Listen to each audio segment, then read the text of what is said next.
Bharatiya Janata party ने सुरक्षा चक्र के नाम से एक पोस्टर जारी किया और इस पोस्टर के जरिए उसने कई निशाने साधे हैं। इस पोस्टर में जहां अपर्णा यादव का फोटो लगाकर अखिलेश यादव को घेरने की कोशिश की, वहीं डॉक्टर संघमित्रा मौर्य की तस्वीर लगाकर स्वामी प्रसाद मौर्य पर भी निशाना साधा है। और इसी पोस्टर पर बात करने के लिए हमारे साथ स्वामी प्रसाद मौर्य जी हैं। स्वामी प्रसाद जी, इस पोस्टर के जरिए कई तीर छोड़े हैं भारतीय जनता पार्टी ने, क्या कहेंगे? भारतीय जनता पार्टी ने स्वयं अपने ऊपर तीर छोड़ा है। भारतीय जनता पार्टी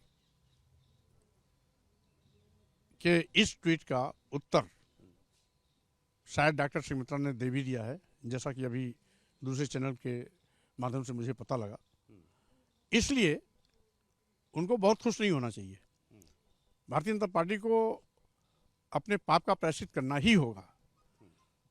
उत्तर प्रदेश की जनता को भाजपा के शोषण से मुक्त कराने का जो हमारा संकल्प है, भाजपा के लोग सिर के बल खड़े हो जाएं तो भी भाजपा की नैया पार होने वाली नहीं है। इस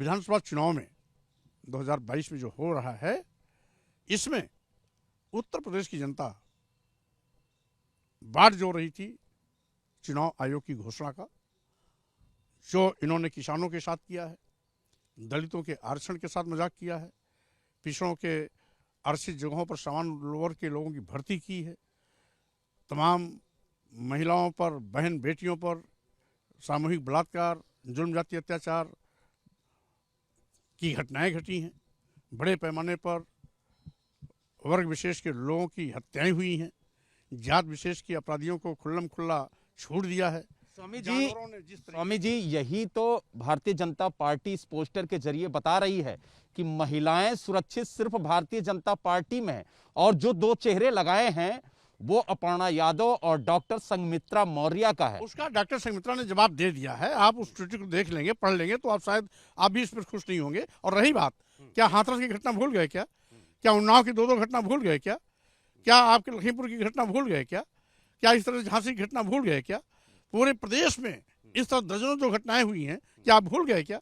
ये पोस्टर और ट्वीट करके आप क्या अपने पाप को धोना चाहते हैं क्या?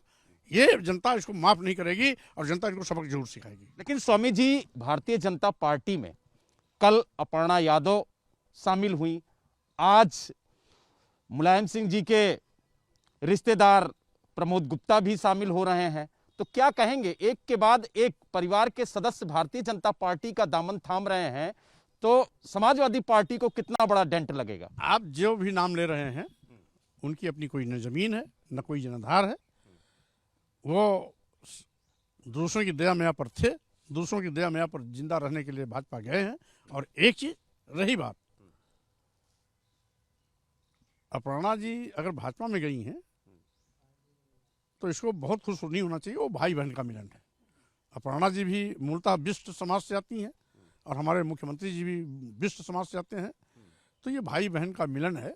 इसलिए इसको बहुत ज़्यादा नहीं जोड़ना चाहिए। कोई राजनीतिक चेहरा नहीं जुड़ा है, भाई बहन का मेल है, और भाई बहन के मेल पर भाजपा को इतना ज़्यादा इस्लाना नहीं चाहिए।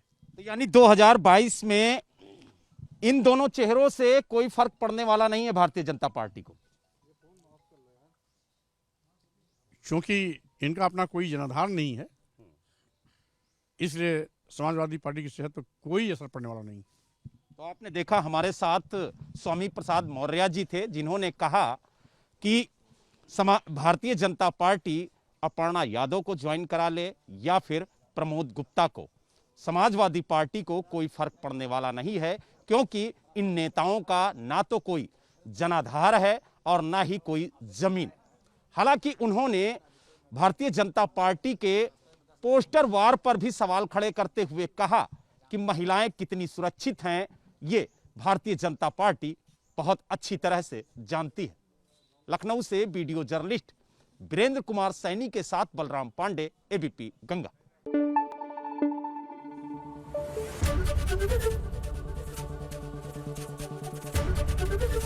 एबीपी गंगा, खबर आपकी, जुबान आपकी।